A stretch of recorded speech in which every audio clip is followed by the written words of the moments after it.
So when you think about the times that your tongue gets you into trouble, you start thinking about those matters. It's because you're living in the flesh and you're living according to the flesh. And Paul's saying, yeah, of course we walk in the flesh. Of course we experience the things in the flesh. I know what it's like to be cold. I know what it's like to be hot. I know what it's like to be hungry. I know what it's like to be full. I know what it's like to have. I know what it's like to have not. He understands. He's walking, he's existing in the flesh. But this matter concerning how I speak cannot be governed by my flesh.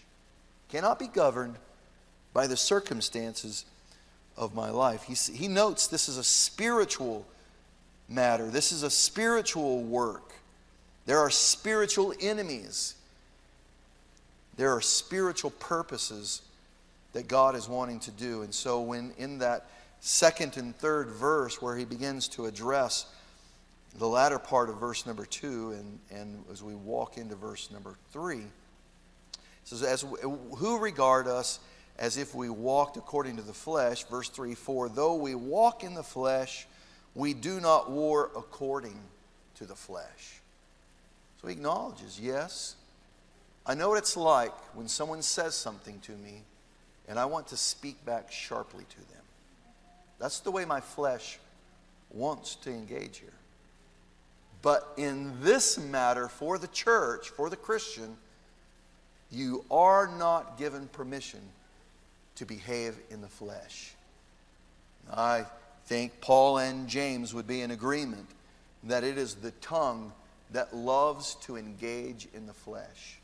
It loves to respond in the same way in which it was engaged, a tit for tat, if you will, that old phrase.